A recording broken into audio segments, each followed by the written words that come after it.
La disculpa de Lois que no reparó nada. No fui una buena madre para ti, y lo siento. Una de las escenas más trascendentales de Malcolm en el medio es cuando Lois le pide disculpas a su hijo Francis por ser una mala madre. Me vi sobrecogida y te hice pagar cosas que no eran tu culpa, y lo lamento. Pero cuando esperábamos que sucediera una escena conmovedora de reconciliación, vemos que pasa esto. Gracias. Esperé muchos años para escucharte decir eso. ¿Por qué no me siento mejor? ¿Qué pasó aquí? ¿Por qué Francis no se sintió mejor? Porque a pesar de que la disculpa fue perfecta, incluso la exactitud de sus palabras fueron como Francis lo soñó, no se sintió mejor. Vamos a tratar de analizar qué pasó en este momento y por qué Francis, lejos de sentirse mejor, entró en este shock emocional. La relación que tiene Francis con su madre. Parece ser que desde que Francis era un bebé, el revanchismo entre Lois y él siempre ha existido. La forma tan dura y milicial que tiene Lois ha vuelto que Francis se convierta en un rebelde. Eso sí, que lucha por sus ideales de justicia, viendo con la cara de la injusticia a su propia madre. Francis, gracias a esto, se ha vuelto un hombre fuerte, un hombre de bien. Si bien a lo podríamos tener catalogado como alguien que pudiera ocasionar una catástrofe nacional, también a lo largo de la serie nos muestra que usa sus habilidades para buscar justicia, tanto la de él como la de su entorno. Pero como repetimos, en su lucha a la injusticia, siempre tiene una cara reflejada en su mente, la de su propia madre. Entonces la primera teoría de por qué Francis entra en shock al escuchar esa disculpa es porque vio a su rival eterno rendirse, dejándolo así sin un propósito para vivir. Todo lo que había construido por años se ha derrumbado. Eso podría darle una explicación en este ángulo. Pero, ¿y si hay algo todavía más profundo que esto?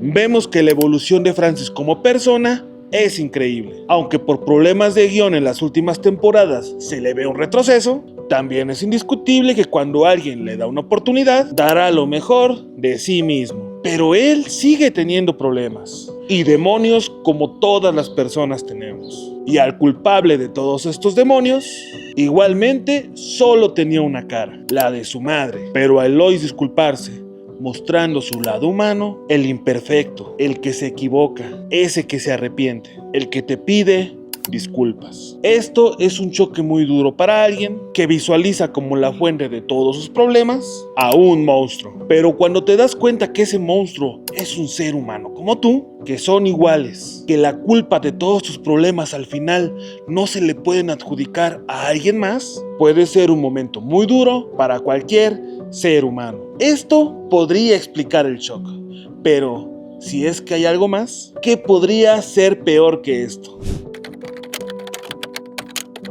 El conflicto de la vinculación y el vacío de la no reparación. Suponiendo que las anteriores explicaciones no den fruto al shock de Francis, tal vez el vacío de la no reparación es lo que le da este conflicto. ¿Y a qué me refiero con esto? A todos nosotros alguna persona en alguna ocasión nos llegó a hacer daño, o en su defecto hemos hecho daño a otras personas. Puede ser material o puede ser emocional. Pero si un día le perdiste un juguete a un amigo, el hecho de que le pidas disculpas no hace que estés reparando el daño. Lo que repararía el daño es que le compres el mismo juguete y se lo entregues. Pero ¿qué pasa cuando el daño no es material? Lois se disculpa y valida todas las emociones negativas de Francis. Pero ¿eso cambia algo? Tal vez en ese momento, cuando Lois esclareció todos sus demonios, Francis visualizaba una disculpa humillante, el cual probablemente era el sueño de su vida. Pero al recibirla se dio cuenta que todos los daños ahí seguían. Incluso su madre, con tal de repararlo en el shock,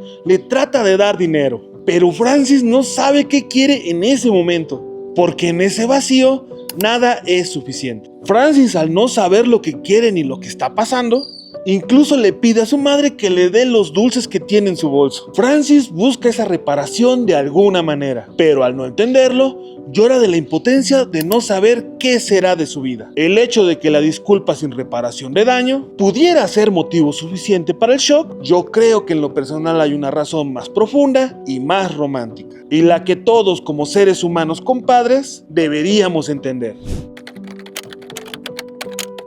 Para mí, el verdadero cortocircuito mental de Francis no ocurre porque la disculpa sea falsa. Ocurre por algo mucho más poético y devastador. Lois en su disculpa es tan extremadamente honesta que lo obliga a ver algo para lo que su resentimiento no estaba preparado. Lo obliga a ver que Lois no es un monstruo, es simplemente un ser humano. Todos los hijos que han crecido con heridas guardan en secreto una fantasía. Idealizamos ese momento de justicia poética en el que finalmente vamos a confrontar a nuestros padres. Les vamos a poner las pruebas sobre la mesa y les vamos a ganar la discusión. Nos imaginamos victoriosos, sintiendo el alivio del veredicto final. Pero la serie nos regala uno de los golpes de realidad más bellos y tristes de la historia de la televisión. Cuando por fin confrontas a tus padres y les ganas, no se siente nada bien. Esa lucha que idealizaste durante años en tu cabeza se hace trizas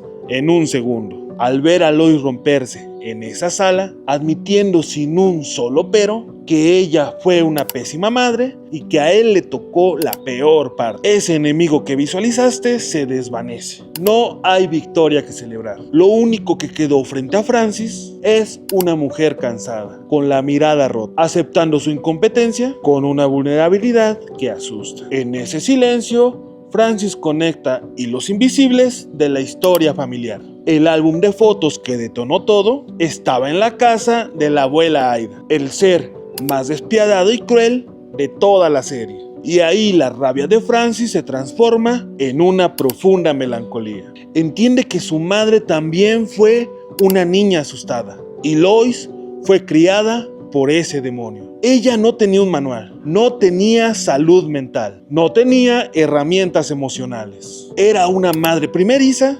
intentando desesperadamente construir un hogar desde las ruinas de su propia infancia y con sus propios demonios resbalándole el cuello. Es un instante casi romántico en su dolor, porque Francis comprende que con todas sus neurosis, sus gritos y sus errores, Lois hizo algo sobrehumano, rompió el ciclo. No fue perfecta, estuvo lejísimos de serlo, pero fue una madre infinitamente mejor de lo que Aida jamás fue con ella. Sus fallas no nacieron de la malicia, sino del miedo y un intento desesperado por hacer lo correcto a su muy errónea e imperfecta forma de ser. Con todo en contra, esa mujer se partió el alma para sacarlo adelante. Por eso, Francis entra en shock. Odiar a un villano de caricatura es sumamente fácil. Te da una superioridad moral adictiva. Pero ver que tu rival se rinde, baja las armas y resulta ser solo otro ser humano igual que tú, lleno de grietas y contradicciones. Es insoportable. Tu ira se queda sin justificación. Francis no quería compadecer a Lois, quería ganar, quería que ella admitiera su derrota para él reclamar su corona de víctima. Pero la honestidad de su madre lo condenó a la empatía. Lo obliga a ver que mientras él huía y se quejaba, ella cargaba en silencio con la culpa devastadora de saber que le había fallado a su primer hijo. Descubrir que tus padres no eran gigantes invencibles, sino personas rotas que hacían lo que podían, con las pocas herramientas que tenían en sus manos. Y este es el paso más doloroso a la madurez. El perdón, cuando llega así de crudo, se siente como un luto. El luto de aceptar que el daño fue real, pero que ya no te queda nadie a quien culpar. Y recuerda que tienes que ser mejor padre de lo que fueron los tuyos. Pero también recuerda que tus padres hicieron un gran esfuerzo por ser mejores que lo que los suyos fueron con ellos.